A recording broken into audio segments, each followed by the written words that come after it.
Hey guys, welcome back once again to the channel.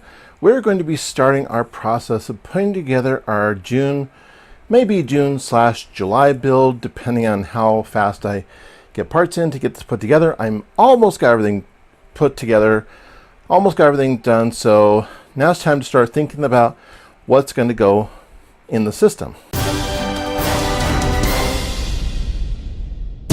So, to start off with, if you watched me on Twitter or on an earlier post, this is going to be a Ryzen system. It's a first gen, but this is going to be mainly used for editing, video capture, streaming.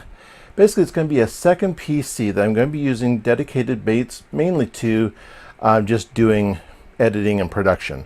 Now, it will be able to game some, so it will be able to do that, but it's not the main focus. But, you know, we'll probably throw in some gaming benchmarks once everything's all put together too. So why are we even here today? So what we're focused on today is a couple things. What's going to be going onto the main platform and what's going to be used to cool the thing. So please forgive my little bit of a fan noise you may hear in the background. It's a little warm here in Montana right now. It's springtime and I don't have AC, so bear with me. Okay, so the main heart of the system is, of course, my ASRock X370 Taichi motherboard. Now, if you watched the recent video about ASRock's customer service, this is the replacement board for the one that I originally bought from Highlander. Why did I bother sending it back? Well, because of one tiny little thing. The top mounting screw for the M.2 was blocked. So what I did was I sent it back for a warranty exchange, and they were awesome. They replaced it no problem because it was still within the first year. So that part's okay. So everything's good. I've got the CPU mounted in the socket. So this is the Ryzen 5 1600X. So it's not the 1600, so there's no included cooler that came with it, of course. So what do you use to cool something like this? Well, this is my first choice. This is the Hyper 212 LED from CoolerMaster. This is not the Hyper 212 Evo. The reason why I went with the Hyper 212 LED is because this now has support for AM4 out of the box. So how does it mount? Well, let me show you. So I've got my Hyper 212 LED already here. And what it does is, now normally you would mount this way, because you would do that for like Intel, the LGA 1151, that kind of thing. But for the AM4, there's a little bit different mounting mechanism for that. Comes just one of these. So the way you mount this is you actually have to turn it 90 degrees, and then you feed this through. There's a couple little cutouts in here. So what you're going to do, I'll turn this sideways here so that way I can see what I'm doing. And I'm just doing this for demonstration purposes. There's no thermal paste on it just as of yet. So what you're going to do,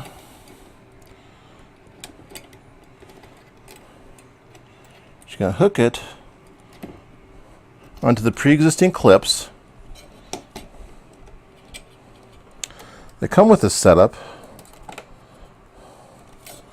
and then to push it down. Wow. Okay.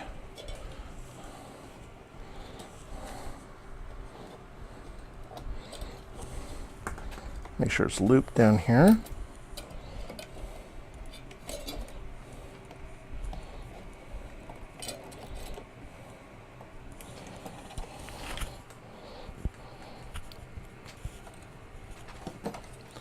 Takes a lot of force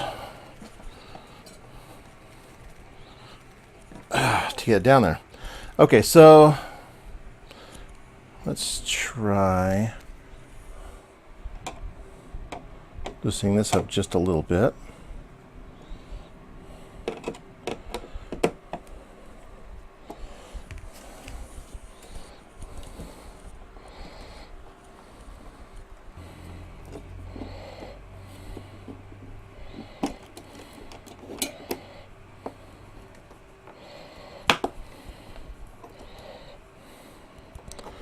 So then what you do is you just secure it down.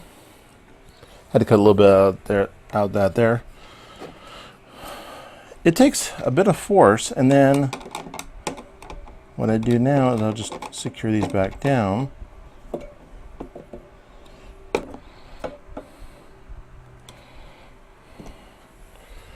Okay, so once everything is in place, that sucker's secure. It's not going anywhere. So it's a very effortless mounting type system for your AM4. And it's going to get good contact. I mean, there's no wiggle, no wobble, no nothing. It's in there. That's why there's those grooves down the base of the Hyper 212 LED. So that's really cool. So, okay, so let's check this out. So this is the RAM that I'm going to be using for this system. This is a Corsair Dominator Platinum. This is 3000 megahertz, 16 gigs, but it's across 4 DIMMs. Oh, wait a minute. Wait a second.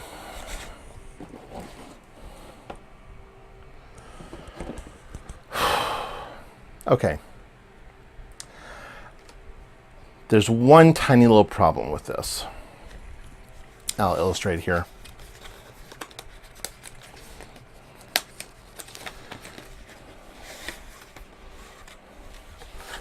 I'm just going to dig out one of these here to illustrate.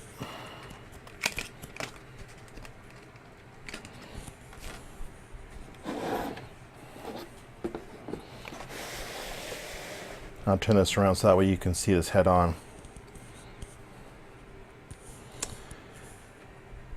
If I'm placing it in slots 2 and 4, it works fine. In fact, I'm going to double check here just to make sure I'm not talking out my hat or anything. Yeah, okay. So it'll clear slot 2. But this cooler sits too low for slot 1. There's something to be said about, what is it, measure twice, do it once? And this is not a slam against CoolerMaster. I love CoolerMaster products. I have a Hyper 212 Evo on my 6800K system. Not an i7 6800K. No. It's an A10 6800K. So let's get that right here. And the 212 Evo cools an A10 6800K just fine. No issues, no problems whatsoever. It was, once I got it on there, I never had to mess with it again. No issues whatsoever. So I love CoolerMaster. I do. They make great products. I was so looking forward to putting this on here, but the fact that here's the only problem. Now, for a vast majority of users, this is your solution. This is a really good solution for a 1600X, especially if you're running it at stock. 1600X, 1700X, 2600X, you know, any of the Ryzens. Anything that runs AM4, if you're using 2 DIMMs, yeah, you won't have any problems, even with really tall RAM like Don Platt's. It will not block past the first slot. So this solution works just fine.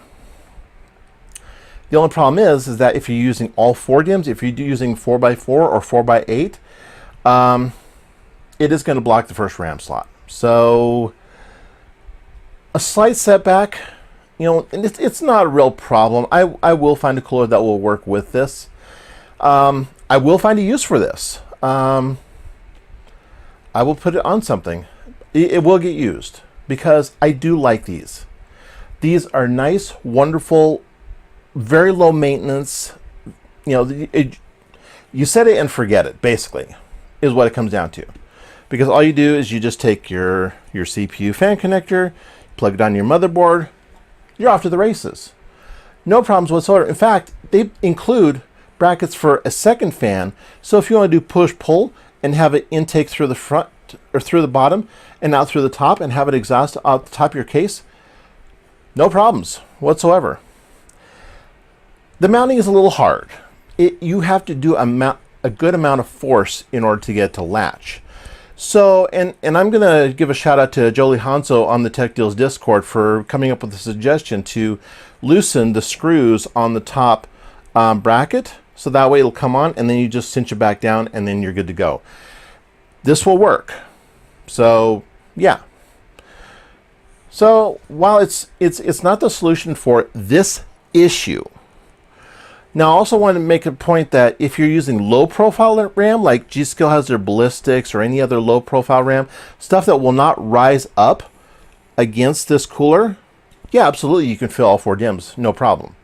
This is a one-off. This is one of those niche case scenarios as far as, you know, what might not work. But the mounting works well. It's easy to mount. It's easy to install. You won't have any problems with it with the AM4. So if you I would say if you're using 2x8s, anything works. If you're using 4x4 or 4x8, use low profile. That's what'll work with this particular cooler, with this mounting solution. So this is one of those particular cases. This isn't a generalization. This is a particular thing. So I give them massive props for coming up with a really inventive, easy to use AM4 mounting solution which works well. So yeah, props to CoolerMaster for coming up with a quality product. Unfortunately, it just won't work in this particular case. So I'm just making that clarification in this particular case. So there you go. Anyway, I'm going to find a cooler that will work. I will do a review of that cooler once that does come in, and I'll show you how it mounts on the system, and then we'll go from there. So that's my thoughts and perceptions on this particular cooler in this particular case. Like I said, this is not going to apply to everything else. If you're using AM4 with 2x8s or low profile RAM, you won't have a problem. No problems whatsoever. Like I said, they give you an extra bracket. So if you want to put another fan, if you want to take another fan and put it on the back and have one for intake, one for exhaust, and go out the top side of your case, yeah, no problem. It includes all the hardware for that. And this is less than, I think I got this on sale, and I think normally it's like $25-ish off. To look at that, I'll put a link down in the description down below. It's a general link. If you have a favorite content creator that you want to support that has affiliate links, by all means use theirs. So that way it'll help support them, those that are able to. But yeah, it's a good cooler. I like it. So that's it for me for this video for right now. I'm going to go out of here. So as always, if you like this video, go and smack the like button. If you want to subscribe for more random content from yours truly, hit the subscribe button. You know where it is. As always, live a little randomly each day, and we will catch you guys in the next episode.